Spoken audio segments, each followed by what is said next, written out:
नमस्कार दोस्तों, स्वागत है आपका इस YouTube channel Sarvan GS classes में। पिछले क्लास में हम लोग चर्चा किए थे मानव की उत्पत्ति और उनके विकास को। देखे थे हम लोग किस तरह से मानव इस धरती पर आया और धीरे धीरे विकास किया। और आपको चर्चा किए थे कि मानव की उत्पत्ति से ही भारत का इतिहास को पढ़ा जाता है या दुनिया का किसी भी देश का इतिहास को पढ़ा जाता है, क्योंकि मानव ने जब क्रियाकलाप प्रारंभ किया उसी के क्रियाकलाप के विकास के क्रम को तिथिवर हम लोग अध्ययन करते हैं इतिहास में। चलिए, तो आज हम लोग इतिहास का सिलेबस में टॉपिक्स में चर्चा करेंगे। आज हम लोग चर्चा करेंगे इतिहास में पाषाण काल के बारे में। हम लोग आप लोगों को पिछले क्लास में हम लोग चर्चा किए थे सिलेबस में ये चर्चा किए थे कि इतिहास को जो है 3 भागों में बांटा गया है। इतिहास को 3 भागों में बांटा गया है। इतिहास को 3 भागों में बांटे हैं हम लोग, और इसको हम लोग कई आधार पे इतिहास को बांटने का कई सारा विभाजित करने का कई सारा आधार को लिया गया है। तो उस चीज को हम लोग आज चर्चा करेंगे। आज हम लोग चर्चा करेंगे पाषाण काल के बारे में, क्योंकि इतिहास में सबसे पहला टॉपिक हम लोग पढ़ते हैं पाषाण काल को, इसलिए आज हम लोग चर्चा करेंगे पाषाण काल का। तो पाषाण काल को किस तरह से पढ़ते हैं, उसको जानने का क्या क्या स्रोत है, इन सब चीजों का आज हम लोग चर्चा करेंगे। चलिए, तो हम लोग देखते हैं पाषाण काल। इतिहास को हम लोगों ने 3 भागों में बांटा था। इसको बांटने का आधार भी अलग अलग है। जैसे इसको बांटने के लिए कई, जैसे पुरातात्विक स्रोत, साहित्यिक स्रोत और विदेशी यात्री का विवरण, 3 आधार पर इतिहास को बांटा गया है। तो देखिए, अब जैसे कि हम लोग पढ़ते हैं पाषाण काल को, तो पाषाण काल को जैसे इतिहास में हम लोग इसको 3 भागों में इतिहास को बांटते हैं। देखिए, जैसे कि इसको हम लोग 3 भागों में बांटते हैं। इसको हम लोग बांटते हैं प्राचीन भारत, प्राचीन इतिहास, या प्राचीन काल, या मध्यकाल और आधुनिक काल। 3 भागों में बांटते हैं इसको हम लोग। आधुनिक काल, तो हम लोग ऐसे चर्चा किए थे कि ये जो प्राचीन काल है आपका, ये जो प्राचीन काल है, प्राचीन काल में हम लोग क्या क्या पढ़ते हैं। जैसे प्राचीन काल को हम लोगों ने कई भागों में बांटे थे। जैसे प्राचीन काल को हम लोग बांटे थे प्रागैतिहासिक काल में। प्राचीन काल को हम लोग बांटे थे प्रागैतिहासिक काल में। इसको हम लोग बांटे थे प्रागैतिहासिक काल। इसको हम लोग बांटे थे प्रागैतिहासिक काल। प्रागैतिहासिक काल। इसको दूसरा जो इसका भाग था अधऐतिहासिक काल। अधऐतिहासिक काल। और एक बांटे थे इसको हम लोग ऐतिहासिक काल। ऐतिहासिक काल। इसको जो बांटने का क्रम है दोस्तों, जैसे कि हम लोग बांटते हैं प्रागैतिहासिक काल, तो प्रागैतिहासिक काल को प्रागैतिहासिक काल क्यों कहा जाता है, इसको किस आधार पे बांटे, इसमें क्या क्या पढ़ा जाता है। इसी प्रागैतिहासिक काल में हम लोग चर्चा किए थे पाषाण काल का। और प्रागैतिहासिक काल को जानने का स्रोत क्या है। प्रागैतिहासिक काल में हम उसी चीजों को पढ़ेंगे। प्रागैतिहासिक काल का मतलब होता है जिस काल को जानने के लिए सिर्फ एक ही स्रोत हो, आर्कियोलॉजिकल स्रोत, यानी पुरातात्विक स्रोत। और पुरातात्विक स्रोत का मतलब जो खुदाई से डायरेक्ट प्राप्त हो।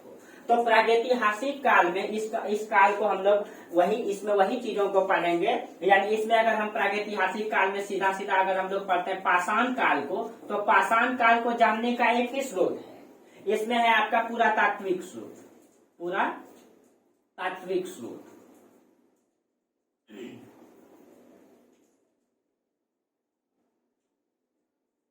पुरातात्विक स्रोत, इसको जानने का एक ही आधार है पुरातात्विक स्रोत। यानी प्रागैतिहासिक काल में मुख्य रूप से हम लोग पाषाण काल को पढ़ते हैं, और अधऐतिहासिक काल में, यानी कि जिस काल को जानने के लिए सिर्फ और सिर्फ पुरातात्विक स्रोत उपलब्ध हो, उस काल को हम लोग कहते हैं प्रागैतिहासिक काल।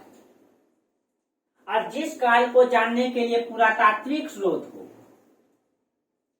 पुरातात्विक स्रोत भी हो, और इस साहित्यिक स्रोत भी हो, साहित्यिक स्रोत भी हो,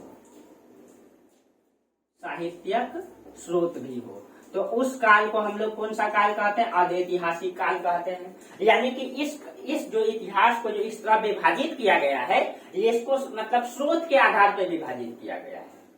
यानी कि अगर हम प्रागैतिहासिक काल को पढ़ते हैं पुरातात्विक स्रोत के आधार पर पढ़ते हैं, अधऐतिहासिक काल को पढ़ते हैं पुरातात्विक और साहित्यिक स्रोत के आधार पर पढ़ते हैं। और जैसे हम लोग प्रागैतिहासिक काल में सिर्फ और सिर्फ पाषाण काल को पढ़ते हैं, इसमें सिर्फ और सिर्फ पाषाण काल को पढ़ते हैं, लेकिन अर्ध ऐतिहासिक काल में इसमें हम लोग जो है अर्ध ऐतिहासिक काल में हम लोग इसमें हम लोग पढ़ते हैं सिंधु घाटी की सभ्यता, सिंधु घाटी की सभ्यता। इसमें हम लोग पढ़ते हैं वैदिक सभ्यता, इसमें हम लोग पढ़ते हैं वैदिक सभ्यता। एक सेकंड दोस्तों,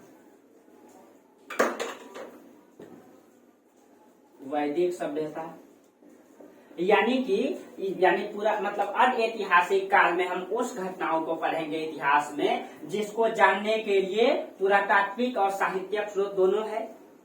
तो उसमें हम लोग पढ़ते हैं वैदिक सभ्यता और सिंधु घाटी की सभ्यता।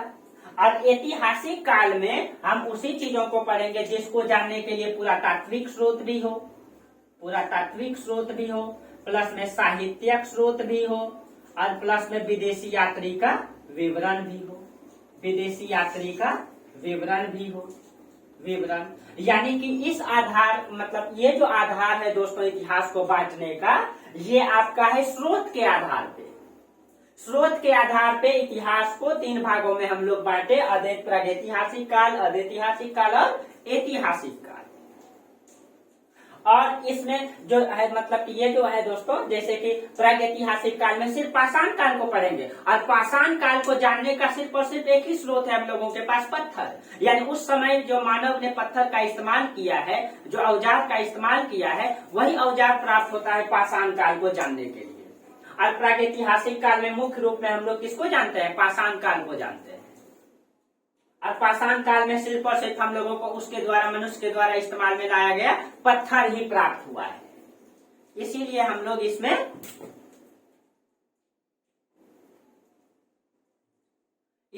लोग इसमें सिर्फ और सिर्फ किसको पढ़ते हैं? पाषाण काल को पढ़ते हैं। उसके बाद दोस्तों अर्ध ऐतिहासिक काल में जिसमें पुरातात्विक स्रोत भी हो और साहित्यिक स्रोत भी हो, उसमें हम लोग पढ़ते हैं सिंधु घाटी की सभ्यता और वैदिक सभ्यता। और ऐतिहासिक काल में पुरातात्विक स्रोत भी हो, साहित्यिक स्रोत भी हो और विदेशी यात्री का विवरण भी। यानी इसको जो हम लोग पढ़ते हैं ये 600 बीसी के बाद पढ़ते हैं, 600 बीसी के बाद पढ़ते हैं ये। चलिए अब देखिए, जैसे दोस्तों ये प्रागैतिहासिक काल है, प्रागैतिहासिक काल को भी मतलब हम लोग विभाजित किए थे।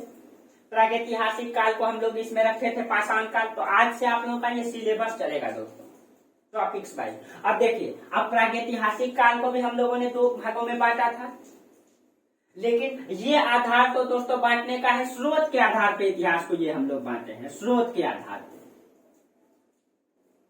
लेकिन इतिहास को बांटने का एक और आधार भी लिया गया है। जैसे जेम्स मिल ने हिस्ट्री ऑफ ब्रिटिश इंडिया में उन्होंने इतिहास को भी 3 भागों में बांटा है, उसका भी थोड़ा सा हम लोग चर्चा करेंगे। ये तो स्रोत के आधार पे हम लोग पढ़ते हैं। और इसमें हम लोग देखते हैं कि ये जो पाषाण काल है, ये जो आपका पाषाण काल है, पाषाण काल को भी हम लोग 3 भागों में बांटे हैं। एक हो जाएगा आपका उच्च पूरा पाषाण काल, पूरा पाषाण काल, पूरा पाषाण काल, पूरा पाषाण काल, मध्य पाषाण काल, मध्य पाषाण काल, और एक हो जाएगा आपका नव पाषाण काल, नव पाषाण काल। यानी कि पूरा पाषाण काल, मध्य पाषाण काल और नव पाषाण काल। इस तरह से हम लोग इसको 3 भागों में बांटते हैं पाषाण काल को, उसके क्रियाविधि के आधार पे। यानी कि किस तरह से शुरुआती चरण में मनुष्य ने बड़ा बड़ा पत्थर का इस्तेमाल करते थे, तो उसको हम लोग पूरा पाषाण काल में रखते।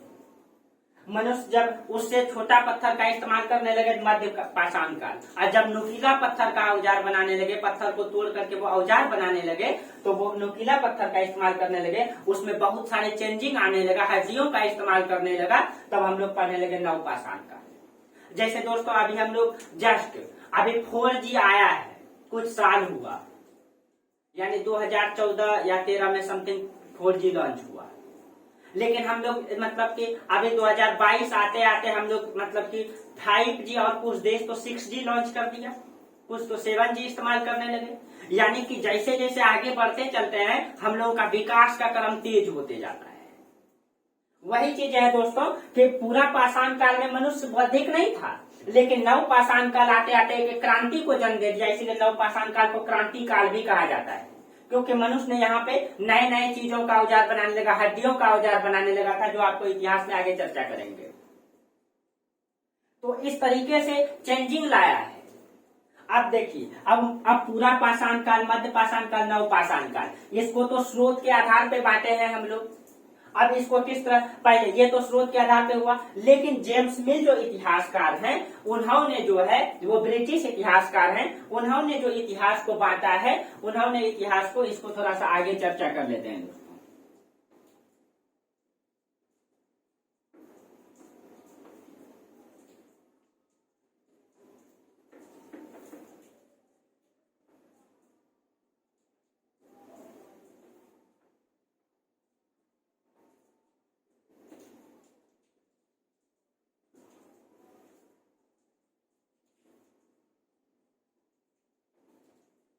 जो जेम्स मिल इतिहासकार हैं, जेम्स मिल, ये जेम्स मिल की पुस्तक है history of British India, history of British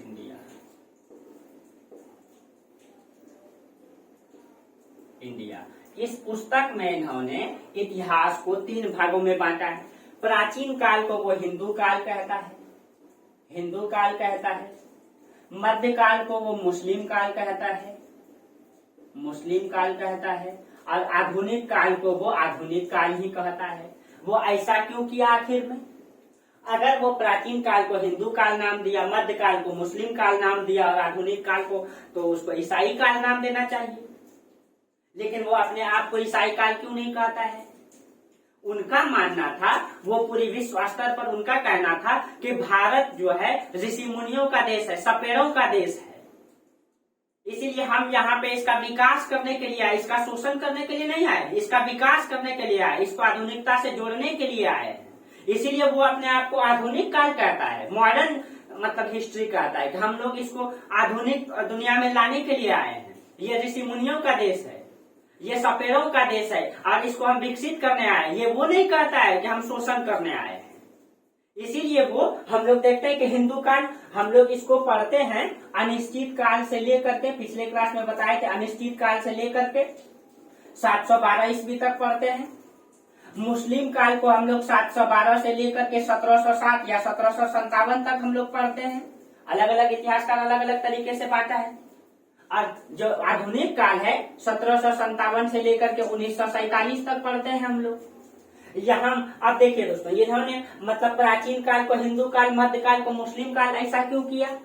क्योंकि वो जो है, क्योंकि अभी तक हिंदुस्तान की धरती पर 712 ईस्वी से पहले मुस्लिम का एक भी शासन का आक्रमण नहीं हुआ था, या कोई भी यहाँ पे उसका कल्चर नहीं था वैसा। यानी कि हम लोग इतिहास में क्या पढ़ते हैं? मनुष्य का सामाजिक विकास, सांस्कृतिक विकास, राजनीतिक विकास, आर्थिक विकास, संस्कृति को पढ़ते हैं, समाज को पढ़ते हैं। और अभी तक यानी कि 712 ईस्वी से पहले हिंदुस्तान की धरती पर सिर्फ हिंदुस्तान का हिंदुओं का कल्चर चलता था। इससे पहले मतलब कि 712 से पहले मुस्लिम का कोई भी कल्चर नहीं था हिंदुस्तान में।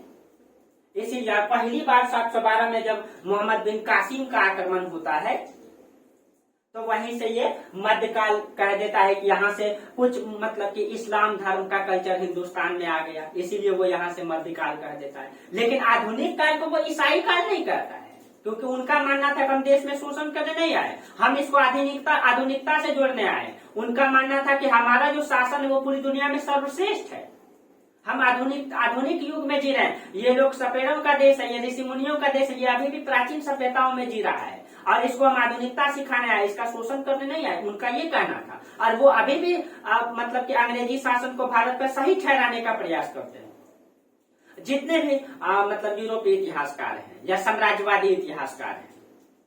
तो अब देखिए, अब कहीं कहीं पे दोस्तों, कहीं कहीं पे जो आपको मध्यकाल दिखाई देगा वो 712 से नहीं देगा, 1206 ईस्वी से दिखाई देगा, 1757। क्यों?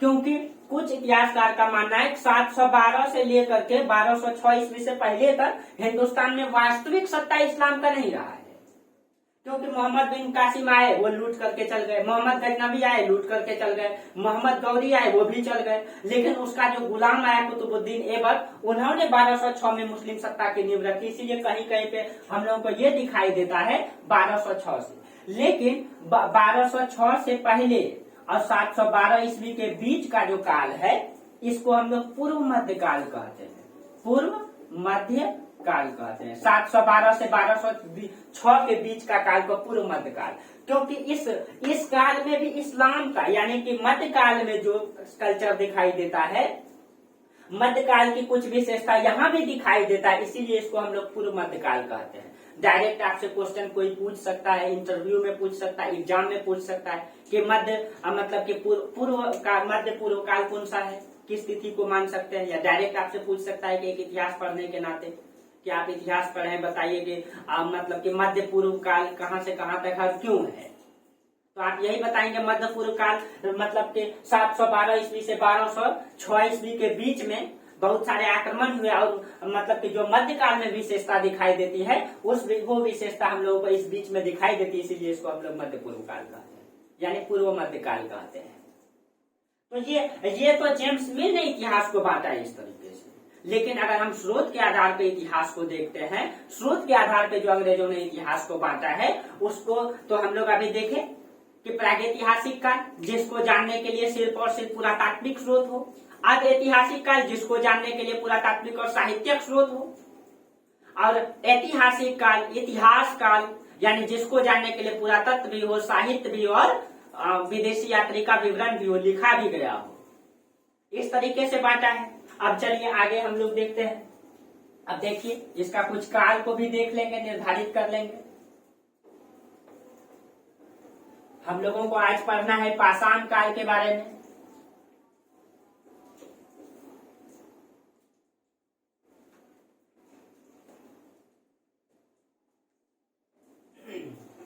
देखिए, तो हम लोगों को पढ़ना है आज प्रागैतिहासिक काल, प्रागैतिहासिक काल। अब देखिए प्रागैतिहासिक काल, प्रागैतिहासिक काल को हम लोगों ने डिवाइड किया है, इसको डिवाइड किया है, इसको 3 भागों में बांटे हैं, ठीक है। इसको कौन कौन सा, तो इसको देखिए, हाँ सबसे पहले ये जो आपका प्रागैतिहासिक काल है, इसको जो 3 भागों में बांटे हैं, पाषाण काल, उच्च पूरा पाषाण काल, मध्य पूरा पाषाण काल, नव पूरा पाषाण काल। तो पाषाण काल का सर्वप्रथम जो प्रयोग है, पाषाण काल का प्रयोग सर्वप्रथम किसने किया, ये क्वेश्चन डायरेक्ट पूछ देता है दोस्तों।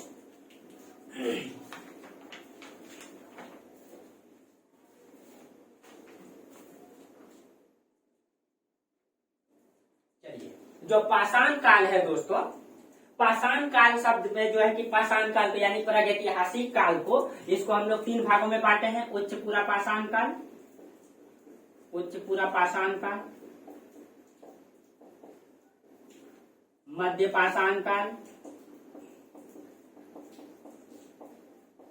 और नव पाषाण काल, नव पाषाण काल। यानी इस आधार पर इतिहास को सबसे पहले किसने बांटा, तो एक इतिहासकार है दोस्तों, उसका नाम है जेम्स टॉमसन। जेम्स टॉमसन ने सबसे पहले इस इतिहास को उसके धातु के आधार पर विभाजित किया है, यानी कि जो उनका स्रोत है, जो धातु है, उनके आधार पर विभाजित किया है, जो उसका नाम है जेम्स टॉमसन। जेम्स टॉमसन इन्होंने जो इतिहास को विभाजित किया है, इन्होंने सबसे पहले रखा पाषाण काल, इन्होंने भी 3 भागों में बांटा, पाषाण काल, कांस्य काल और लोह काल। इन्होंने धातु के आधार पर इतिहास को बांटने का प्रयास किया है जेम्स टॉमसन ने। लेकिन जब शुरुआती चरण में उच्च पूरा पाषाण काल और नव पाषाण, तो सबसे पहले जो पाषाण काल शब्द का प्रयोग किया, उनका नाम था जॉन लुबार्क। जो पाषाण काल है, जो पाषाण काल को बनाया, पाषाण काल, एक सेकंड, पाषाण काल। पाषाण काल शब्द का जो प्रयोग किया उनका नाम था जॉन लुबार्क। जॉन लुबार्क, ये जॉन लुबार्क जो है दोस्तों, ये जॉन लुबार्क की एक पुस्तक है प्री हिस्टोरिक टाइम्स। इनका पुस्तक है प्री हिस्टोरिक टाइम्स।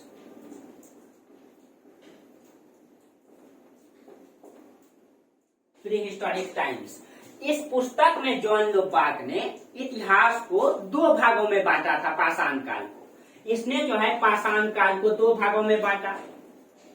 इसने पाषाण काल को एक पूरा पाषाण काल, यहाँ पे दोस्तों था मिस्टेक हो गया है, यहाँ पे जो है ना उच्च पूरा पाषाण काल नहीं होगा, यहाँ पे पूरा पाषाण काल होगा, पूरा पाषाण काल, तब मध्य पाषाण काल, तब न, ठीक है। अब तो पूरा पाषाण, मध्य पाषाण, नव पाषाण। हाँ, तब यहाँ पे जो पाषाण काल को जॉन लुबार्क ने बांटा, तो जॉन लुबार्क ने यहाँ पे जो पाषाण काल को बांटा दो भागों में बांटा। इसमें ना उच्च पूरा पाषाण काल, उच्च पूरा पाषाण काल, और एक बांटा इसमें नव पाषाण काल, नव पाषाण काल, नव पाषाण काल। ये दो भागों में बांटा, उच्च पूरा पाषाण काल, नव पाषाण काल। लेकिन दोस्तों क्योंकि इन दोनों के बीच में यानी कि देखिए समझिएगा दोस्तों, सबसे पहले प्रागैतिहासिक काल को हम लोग जो तीन भागों में बांटते हैं, पूरा पाषाण, मध्य पाषाण, नव पाषाण, ये जो बांटने का आधार है ये जॉन लुबार्क का है। लेकिन जो जेम्स थॉमसन है, इन्होंने जो पाषाण काल को बांटा है, यानी इन्होंने जो प्रागैतिहासिक काल को बांटा है, इतिहास को बांटा है, ये मतलब कि धातु के आधार पर बांटा है। कि पाषाण काल, कांस्य काल, लोह काल, ये जेम्स थॉमसन का है। लेकिन जो पाषाण काल के को जो है कि पूरा पाषाण, नव पाषाण, मध्य पाषाण, ये जो बांटा है जॉन लुबार्क ने, इन्होंने दो भागों में बांटा था, उच्च पूरा पाषाण काल और नव पाषाण काल। और चूंकि इन दोनों के बीच में एक बहुत बड़ा गैप दिखाई देता था, एक नया परिवर्तन दिखाई देता था, बड़ा सा गैप, इसीलिए बाद में इसको जो है, इसको बाद में जो है मध्य पाषाण काल करना था। मध्य पाषाण काल को इतिहास में आसान बनाने के लिए पाषाण काल, तब जो है अब हो गया इसको तीन भागों में, यानी ये आधार जो है जॉन लुबार्क का है। इस तरह से इतिहास को बांटा गया। अब अगर हम इसका तिथि को देखेंगे दोस्तों सबका, ठीक है, तो इसका अगर हम तिथि को देखेंगे, थोड़ा सा तिथि के बारे में चर्चा कर लेते हैं।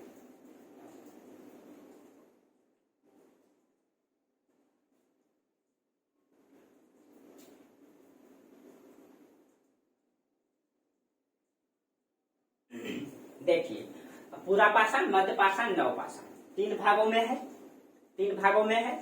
अब देखिए ये जो पाषाण काल है, पूरा पाषाण काल है, ये पूरा पाषाण काल, मध्य पाषाण काल, नव पाषाण काल, ये पूरा पाषाण काल को भी हम लोगों ने तीन भागों में बांटा है ईस्वी के आधार पे। ईस्वी के आधार पे इसी को तीन भागों में बांटा गया है। इसको जो बांटा गया है, इसको उच्च पूरा निम्न पूरा पाषाण काल, निम्न पूरा पाषाण काल, मध्य पूरा पाषाण काल,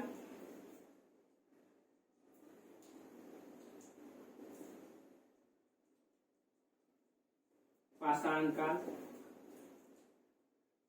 और उच्च पूरा पाषाण काल, उच्च पूरा पाषाण काल, पाषाण काल।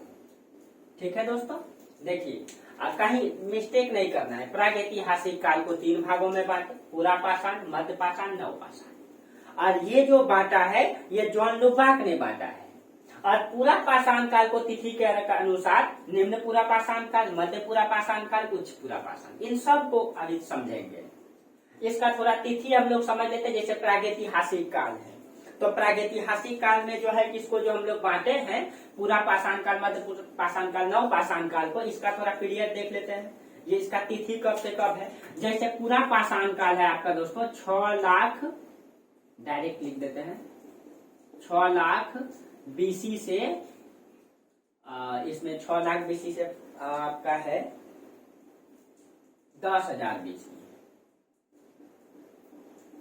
10,000 बीसी है ये, 6 लाख से 10,000 बीसी। ये है मध्य पाषाण काल है दोस्तों, 10,000 से 4,000 बीसी। 4000 BC। और जो नव पाषाण काल है ये 4000 BC से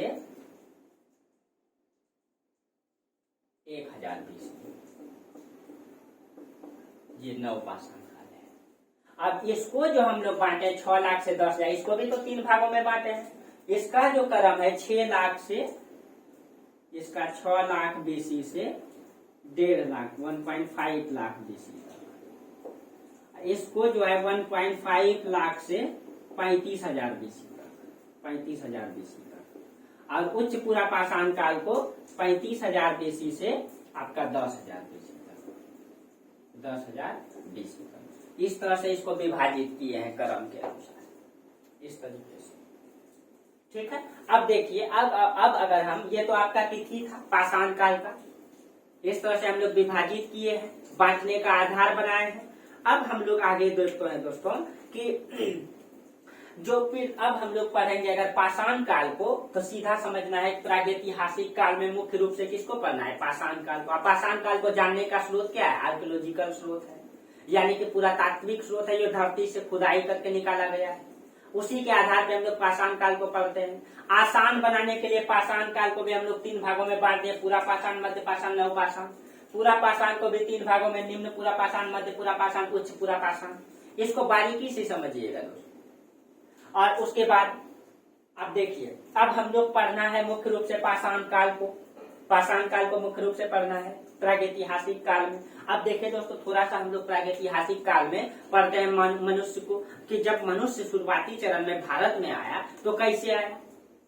तो सब अगर हम लोग इसका देखेंगे तो इतिहासकार का मानना है कि भारत में जो मनुष्य का आगमन होता है वो जो है उत्तर से दक्षिण होता है। अब वो कैसे होता है, इसको थोड़ा सा समझ लेते हैं हम लोग।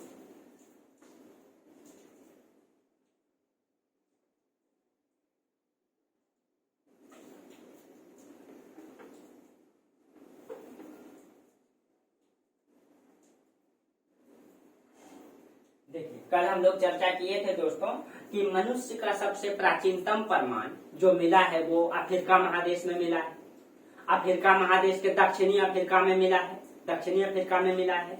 और इसका मतलब ये है, अगर आप अफ्रीका महादेश को देखेंगे और मतलब इसको देखेंगे, तब आपको समझ में आ जाएगा किस तरह से मनुष्य का। तो आप एक बार हम मैप बना देते हैं दोस्तों, फिर आपको ज्यादा समझ में आएगा। जैसे कि अफ्रीका से हम लेते हैं, अफ्रीका से, तो ये देख लीजिए आपका, मान लीजिए ये आपका अफ्रीका है। और पूरा एशिया से समझेंगे दोस्तों,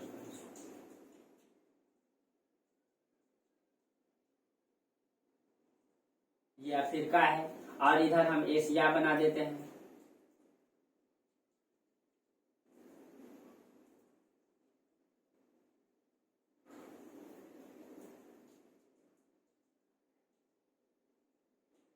एकदम मैप से हिस्ट्री को समझना है ताकि पूरा धरातल से समझ में आए।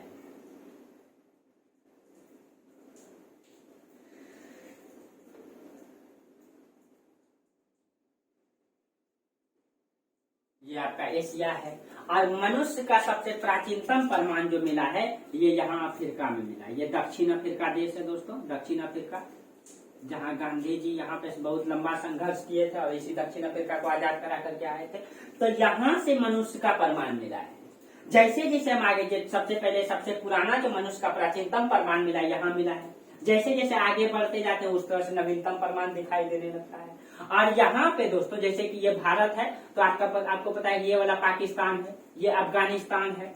यहाँ पे जो मनुष्य का आगमन हुआ है ये उत्तर से दक्षिण हुआ है, उत्तर से दक्षिण, यानी इसका मतलब ये है कि अफ्रीका महादेश से मनुष्य आया है फैलते हुए। और हम लोग जानते हैं उत्तर पश्चिम से आने का ही भारत में कई सारा एक ही रास्ता है भारत में प्रवेश करने का, क्योंकि दोस्तों उस समय कोई टेक्नोलॉजी नहीं थी, ऐसी कोई व्यवस्था नहीं थी कि मनुष्य डायरेक्ट इधर से दक्षिण से प्रवेश कर सके, क्योंकि ये बहुत बड़ा समुद्र है।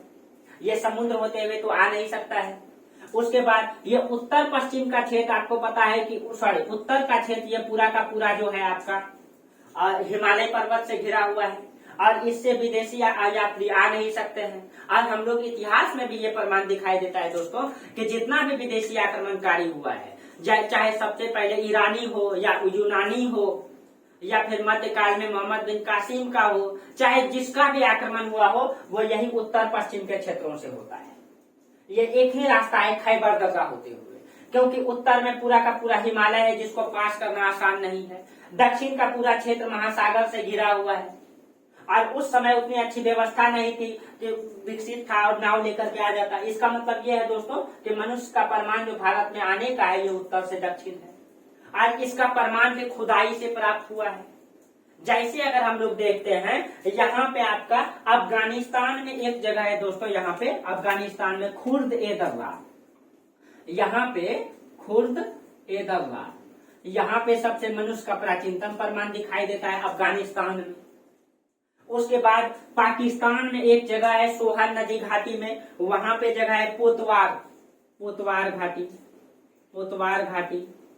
यहाँ पे जो मनुष्य का प्रमाण मिला है, यहाँ पे 2 मनुष्य का प्रमाण मिला है, एक शिवापिथेकस और एक रामापिथेकस और एक शिवापिथेकस।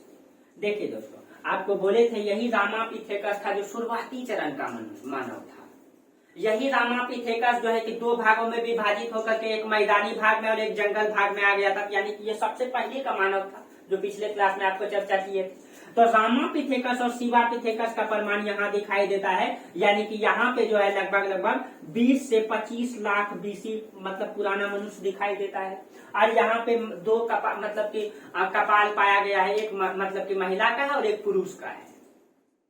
उसके बाद जो हम लोगों को दिखाई देता है, आपको पता है कि ये भारत में आपका यहाँ पे मतलब नर्मदा नदी में यहाँ पे एक जगह है मतलब दोस्तों नर्मदा नदी घाटी में हथनोरा।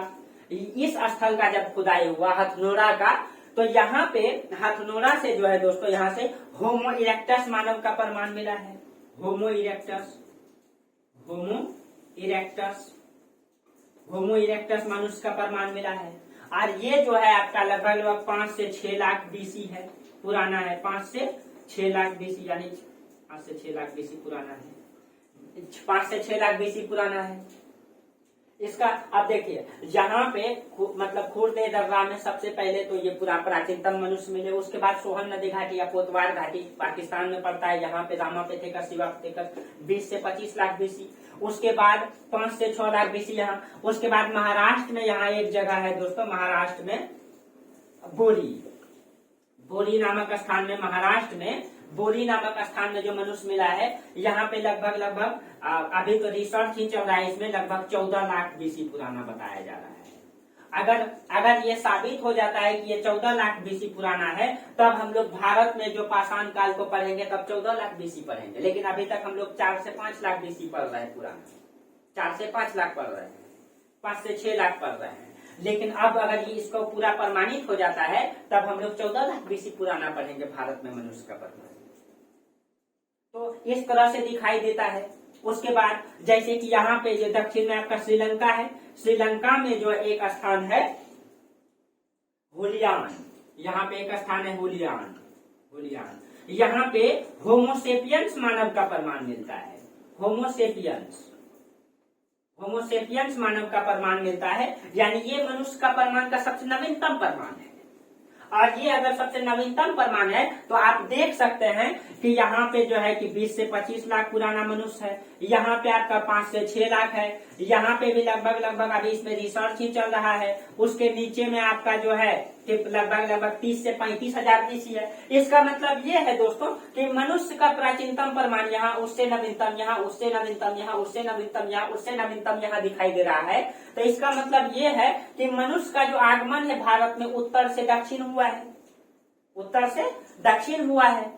और कहाँ कहाँ क्या क्या प्राप्त हुआ है आपको यही पाषाण काल में पढ़ना होता है, यही पाषाण काल में पढ़ना होता है। तो इस चीज को हम लोग बारीकी से समझेंगे दोस्तों, एक एक करके चर्चा करना है, कोई हड़बड़ी नहीं है, पूरा इतिहास को समझना है, पूरा इतिहास को बारीकी से समझना है, इसीलिए एक एक करके चर्चा करेंगे।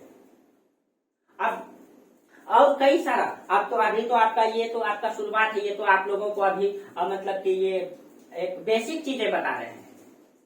लेकिन अब हम लोग पढ़ेंगे यानी पाषाण काल को जो है, अब हम लोग पढ़ेंगे पाषाण काल से कहां कहां से प्रमाण मिला है, क्या क्या मिला है। अभी तो बहुत सारा स्थल का मतलब कि बताएंगे, ये पूरा स्थल के बारे में अभी चर्चा करेंगे इसके बारे में। लेकिन अब देखिए, अब ये मतलब कि हम लोगों को ये समझ में आ गया कि मनुष्य का जो भारत में आगमन हुआ है ये उत्तर से दक्षिण हुआ है। लेकिन एक इतिहासकार ऐसे हैं, उनका नाम है बर्किट। ये इतिहासकार हैं, इनका मानना है कि नहीं, भारत में जो है मनुष्य का जो आगमन हुआ है वो दक्षिण से उत्तर हुआ है। ये दक्षिण से उत्तर हुआ है। और मतलब अगर दक्षिण से उत्तर होगा दोस्तों, समुद्र से आना पड़ेगा। क्या समुद्र से आने का कोई उस समय रास्ता था? नहीं था। इसलिए इस इतिहासकार को सबने गलत ठहराया है, बर्किट को। इसने इसका जो है इसको सबने गलत ठहराया है, इस बर्किट को, क्योंकि इन्होंने दक्षिण से उत्तर बताया लेकिन इसका कोई ऑथेंटिक प्रमाण नहीं दिखाई देता है। इसीलिए अब जो ऑथेंटिक प्रमाण है दोस्तों, उत्तर से दक्षिण मनुष्य का आगमन हुआ है। तो हम लोग अब जो पढ़ेंगे दोस्तों, ये तो आपका बेसिक कॉन्सेप्ट हो गया अभी तक का, कि प्रागैतिहासिक काल में जो भी चीज हम लोग पढ़ेंगे उसको जानने का स्रोत सिर्फ और सिर्फ आर्कियोलॉजिकल स्रोत है, पुरातात्विक स्रोत है। और प्रागैतिहासिक काल में हम लोग मुख्य रूप से पाषाण काल को पढ़ते हैं। उसके बाद अधैतिहासिक काल, उसको जानने के लिए दो स्रोत है, मतलब पुरातात्विक स्रोत और साहित्यिक स्रोत। उसमें हम लोग सिंधु घाटी की सभ्यता, वैदिक सभ्यता को पढ़ते हैं।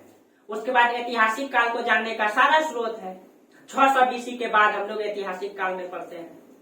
तो हम लोग अभी वर्तमान में प्रागैतिहासिक काल में पाषाण काल को पढ़ेंगे। और पाषाण काल को हम लोग देखें 3 भागों में बांटे हैं, पूरा पाषाण काल, मध्य पाषाण काल, नव पाषाण काल। पूरा पाषाण काल को भी 3 भागों में बांटे, उच्च पूरा पाषाण काल, मध्य पूरा पाषाण काल, निम्न पूरा पाषाण काल। सॉरी, उल्टा बोल दिए दोस्तों, निम्न पूरा पाषाण काल, मध्य पूरा पाषाण काल और उच्च पूरा पाषाण काल। अब देखिए, अब हम लोग जो भारत में इतिहास पढ़ते हैं पाषाण काल का, तो वो 5 से 6 लाख BC पढ़ते हैं। अभी आपको जस्ट बताया कि 5 से 6 लाख BC पुराना है। लेकिन अगर ये महाराष्ट्र वाला स्थल बोरी नाम में जो खुदाई हो रहा है, इसमें जो अगर बताया जाए 14 लाख BC, तो हम लोग पढ़ेंगे अब भारत में पाषाण काल 14 लाख BC पुराना था, क्योंकि भारत में जो सबसे प्राचीनतम प्रमाण मिलेगा वही। तो ये बदलता रहेगा दोस्तों, जो रिसर्च करके नया नया डाटा देते रहेंगे, बदलता रहेगा। लेकिन इतिहास बदलने वाला नहीं है दोस्तों, जो घटना घट गई है वो बदलने वाला नहीं है। उसको दोहरा करके घटाया जा सकता है क्या? नहीं घटाया जा सकता। जो हम लोगों का जीवन में एक दिन जो बीत गया दोस्तों, कल जो बीत गया, क्या कल आप वापस ला सकते हैं? क्या नहीं ला सकते हैं। कल ऐसा हुआ होगा कि बहुत सारे लोगों की मृत्यु हुआ होगा, बहुत सारे लोग जन्म लिए होंगे धरती पर। जो मर गया दोस्तों, क्या उसको आप वापस ला सकते हैं? क्या नहीं ला सकते हैं। इसीलिए मतलब जीवन का जो सबसे महत्वपूर्ण आयाम है दोस्तों, वो है हम लोगों का समय। समय कभी रुकता नहीं है दोस्तों। तो चलिए अब हम लोग पढ़ेंगे पाषाण काल के बारे में, पाषाण काल के बारे में, ठीक है। चलिए,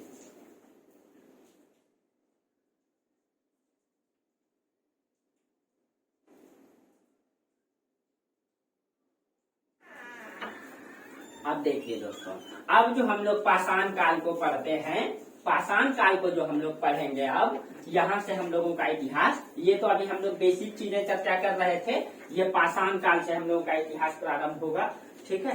जब तक आप पूरा कॉन्सेप्ट क्लियर नहीं रहेगा आपका इतिहास में, तब तक इतिहास समझ में नहीं आएगा। ये है आपका पाषाण काल, पाषाण काल। और पाषाण काल को भी हम लोग 3 भागों में बांटे हैं, ठीक है। पूरा पाषाण काल, पाषाण काल, मध्य पाषाण काल और निम्न पूरा पाषाण काल, निम्न पाषाण काल। और उच्च पूरा पाषाण काल को भी हम लोग 3 भागों में बांटे हैं, निम्न पूरा पाषाण, निम्न पूरा पाषाण, मध्य पूरा पाषाण और उच्च पूरा पाषाण, उच्च पूरा पाषाण बांटे। तो हम लोगों को कहां से पढ़ना है? निम्न पूरा पाषाण काल से। पिछले क्लास में, ये तो क्लासेस लंबा हो जाएगी, अगर आगे क्लास बहुत लंबा क्लास हो जाएगी, लेकिन कल से हम लोगों का दोस्तों एकदम बेसिक लेवल से अब आप लोगों को समझ में आ गया होगा कि हमको क्या पढ़ना है। पूरा पाषाण काल हम लोग चर्चा करेंगे, निम्न पूरा पाषाण काल को पढ़ेंगे, देखेंगे कहाँ कहाँ से उसका स्थल प्राप्त हुआ है, क्या क्या मिला है, किस तरह से मनुष्य ने विकास करना प्रारंभ किया। ये आपका बेसिक कॉन्सेप्ट था और इसको जानना बहुत जरूरी है दोस्तों, इतिहास को बेहतर समझ रखने के लिए। जब तक पूरा आपको समझ में नहीं आएगा इतिहास, क्योंकि बेसिक चीजें हैं ये इतिहास, सब चीजों का मतलब ज्ञान को ये समेट करके रखा है, इसीलिए इतिहास को बेहतरीन तरीके से समझदारी पूर्वक समझना बहुत जरूरी है। इसीलिए कल से हम लोग निम्न पूरा पाषाण काल, मध्य पूरा पाषाण काल, उच्च पूरा पाषाण काल पढ़ेंगे, फिर मध्य पाषाण काल, फिर निम्न पाषाण काल। ये कल से हम लोग स्टार्ट करेंगे दोस्तों, एकदम मैप वाइज पढ़ना है, कहाँ क्या स्थल मिला है, कहाँ खुदाई से क्या प्राप्त हुआ है, एकदम बारीकी से। आप लोग सपोर्ट करें दोस्तों, अभी आप लोगों के लिए बहुत आगे करेंगे। अभी आप लोगों के लिए सारा क्लास बीपीएससी के लिए सारा क्लास इसमें उपलब्ध होगा, धीरे धीरे अभी कर रहे हैं। आप लोगों के लिए जल्द ही मतलब क्वालिटी की क्लास लाएंगे, सारा चीजें इसमें डालेंगे, धीरे धीरे प्रयास कर रहे हैं। अभी आप लोग सपोर्ट कीजिए, आगे बढ़ाइए, और आप लोगों को ये गारंटी देते हैं कि बिहार से बाहर जो आप घर है ना, घर से बाहर नहीं जाना पड़ेगा बीपीएससी का तैयारी के लिए। इस चैनल में आपको सारी सुविधाएं उपलब्ध होगी तैयारी करने के लिए, बेहतर में होगा, कमी नहीं होगा किसी भी टॉपिक्स में। और मतलब जहां भी है आप, अगर जितना आप लोग मेरा सिलेबस को मतलब पढ़ना प्रारंभ कीजिए, आप लोग को खुद समझ में आ जाएगा कि क्या हम यहाँ से मिलता है आपको, कहीं भी ऑथेंटिक में कहीं भी कमी नहीं होगा आपको कोई भी टॉपिक्स में। चलिए धीरे धीरे हम प्रयास कर रहे हैं आप लोगों के लिए, जल्द ही हम आप लोगों के लिए नया मतलब कि सब्जेक्ट लाएंगे फिर। और आप लोगों का को जो है कि सपोर्ट आप चाहिए हमको, इसलिए आप लोग हमको सपोर्ट कीजिए अधिक से अधिक। फिर हम लोग कल चर्चा करेंगे दोस्तों इससे आगे, क्योंकि लंबी वीडियो हो जाती है। और आप लोग टेलीग्राम ग्रुप में जरूर जुड़ जाएं, सारा उसमें पीडीएफ आज मिल जाएगा आप लोगों को रात में। ठीक है दोस्तों, तब तक के लिए आप लोगों को धन्यवाद।